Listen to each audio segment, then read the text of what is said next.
네, 지난주에 아이폰 6S, 그러니까 아이폰 6의 다음 차기 스마트폰이 발표됐습니다. 자, 일단 지금까지 아이폰이 발표됐을 때까지만 하더라도 많은 분들이 줄을 서서 아이폰을 구매하려고 하고 이런 굉장히 열정적인 모습들이 보였는데 이번 아이폰 6S가 발표됐을 때에는 그런 아이폰 대란의 모습은 나타나지 않았습니다. 이것이 단통법 때문인지 아니면 이 아이폰 6S의 혁신이 없었기 때문인지 그것에 대해서는 우리가 아직 의문점이 있는 대목이 있긴 하지만 어찌됐건 요즘 나오고 있는 초고가 프리미엄 스마트폰에 대한 인기는 조금씩 사라지고 있는 것 같습니다. 아무래도 중저가 폰도 요즘 굉장히 좋게 나오기 때문이겠죠. 자, 오늘은 최근 출시되고 있는 프리미엄 스마트폰들을 면밀히 분석해보는 시간을 갖도록 하겠습니다. 자, 이윤아 기자와 함께 이야기 나눠보겠습니다. 어서 오세요. 안녕하세요. 네. 자, 먼저 오늘 준비한 내용이 제가 앞서서 제목을 보니까 디자인이냐, 혁신이냐, 뭐 이것에 대해서 이야기를 한다면서요? 뭐 어떤 내용 얘기할 겁니까? 그렇죠. 요즘 시장을 보면요. 네. 저희 나라 스마트폰 제품들은 혁신에 기반한 어떤 네. 새로운 스마트폰을 내고 있고요. 애플은 디자인에 기반한 그동안 뭐 애플 로고와 뭐 디자인, 브랜드 이미지를 앞세운 전략을 펼쳐왔는데요. 오늘 네. 좀 그런 얘기를 함께 네. 나눠보려고 합니다. 저희 나라 아니고 우리나라입니다. 네, 알겠습니다. 자, 어찌됐건 이제 아이폰 6S가 출시가 됐는데 말씀드렸던 것처럼 일단 아이폰 대란은 없었습니다. 첫 주말을 맞이한 아이폰 6가 과연 얼마나 팔렸는지 그게 굉장히 궁금해요. 얼마나 팔렸어요? 네, 지난주 금요일 아이폰 6S가 출시된 이후에 이번에 첫 주말을 맞이했습니다. 아이폰 6S와 아이폰 6S 플러스가 출시된 날 변호 이동 건수가 네. 33,500건, 다음 날인 24일에는 24,928건을 기록했다고 하는데요.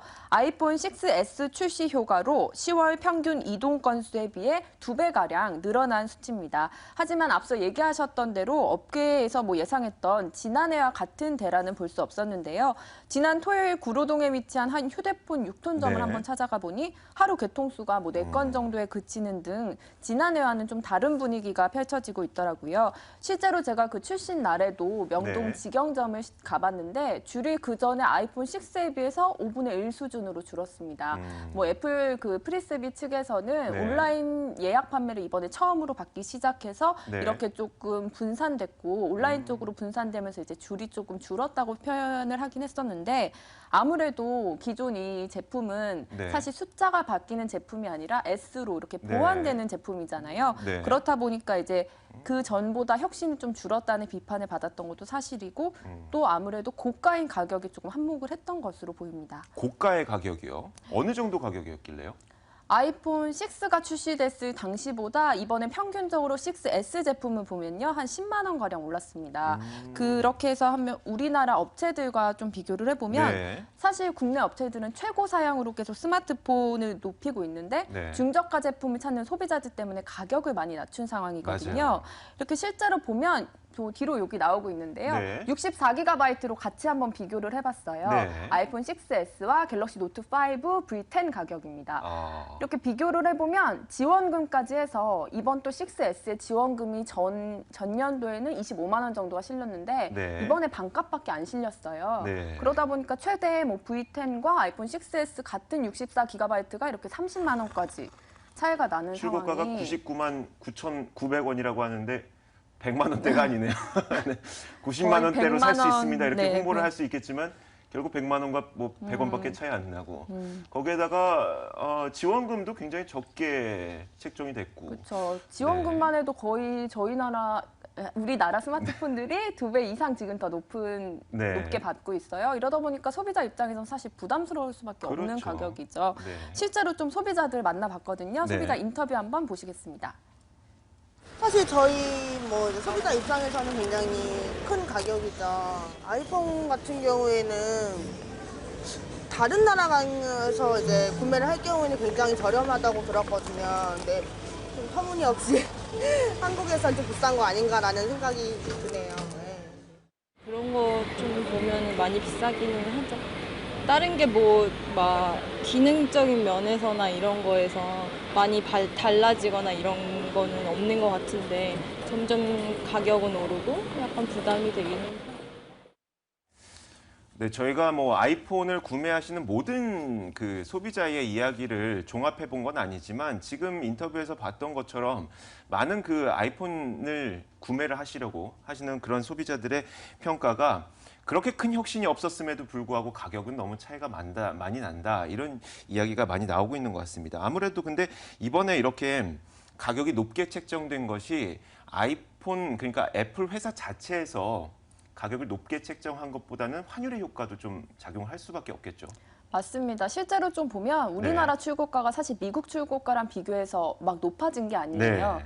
좀 환율 효과 때문에 아무래도 근데 전작보다 높아질 가격이 오른 건데요. 네. 근데 뭐 상황을 좀 지켜봐야 될 분위기이긴 하지만 이미 시장 자체가 포화된 건 사실이잖아요. 네.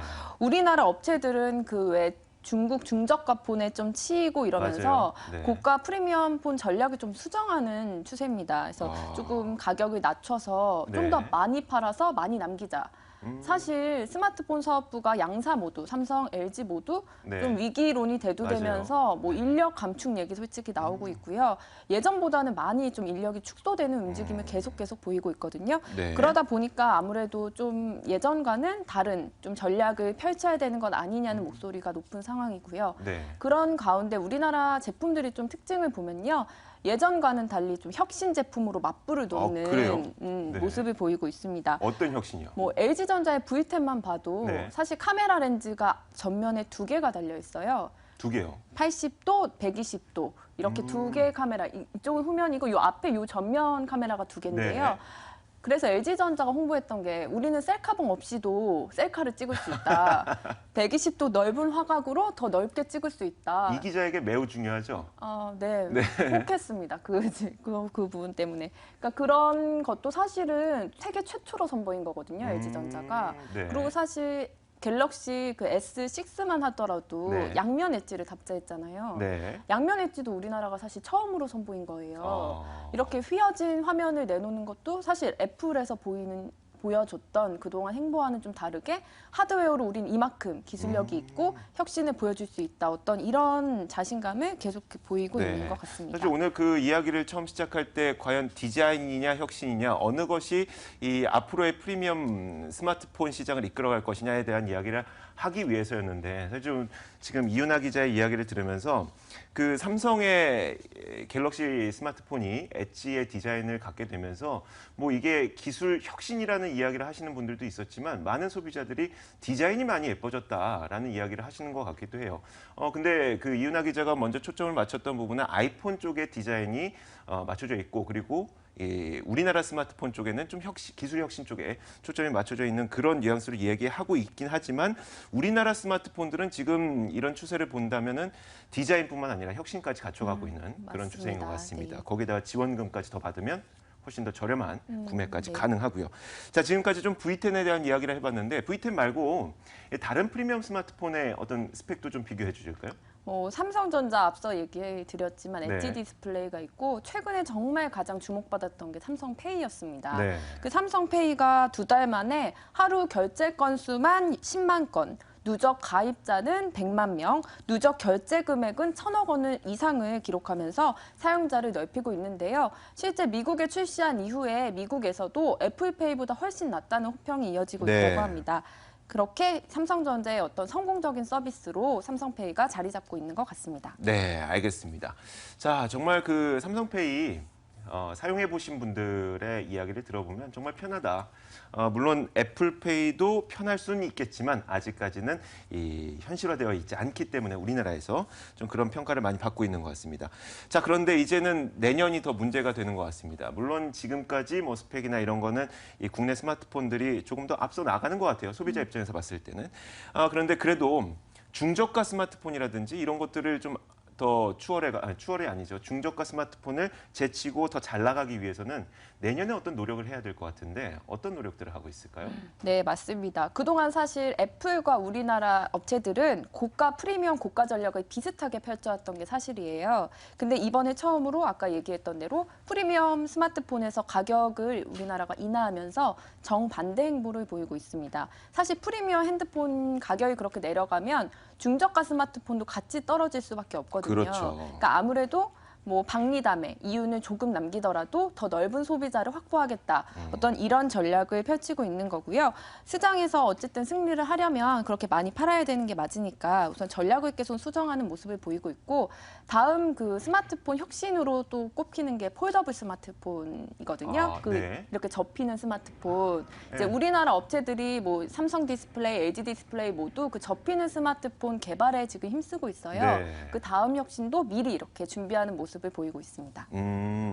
예전에는 이 고가의 스마트폰이라고 한다면 거의 100만 원에 육박하고 혹은 100만 원을 넘어서는 그런 스마트폰을 고가의 스마트폰이라 그랬는데 요즘 나오는 이 국내의 프리미엄 스마트폰을 보면은 70만 원대도 프리미엄 스마트폰이라고 부릅니다. 그렇게 된다면 예전에 중저가라고 불렀던 70만 원대는 이제 중저가가 아니죠. 이 중저가 스마트폰은 더 가격이 내려가게 될 것 같습니다. 조금은 안타까운 점이 이렇게 이 대기업들이 그리고 완성 업체들이 가격을 내리면 내릴수록 국내에 있는 부품 기업들의 수익성이 줄어들지 않을까 이런 걱정은 좀 있네요. 혹시 거기에 대해서 들은 바는 있나요? 아무래도 그런 부분을 고려하지 않을 수는 없겠죠. 네. 그래서 스마트폰 부품 업체들이 과연 어떻게 살아남느냐도 네. 앞으로의 좀 관전 포인트가 될 것 같은데 우선은 근데 그 대기업이 살아야 대기업과 같이 상생을 할 수 있으니까 우선 지금 우리나라의 업체들이 겪고 있는 스마트폰 위기를 타개하는 게 우선이지 않을까. 네, 생각합니다. 알겠습니다. 매우 현명한 대답을 좀 들은 것 같습니다. 일단 완성 업체가 살아야 부품 업체도 같이 살고 그렇게 된다면 같이 상생할 수 있는 길이 펼쳐지지 않을까라는 생각이 듭니다. 자, 과연 디자인이냐 혁신이냐 이 애플과 국내 스마트폰, 프리미엄 스마트폰을 비교해보는 시간을 가져봤습니다. 이윤아 기자와 함께했습니다. 오늘 말씀 고맙습니다. 감사합니다.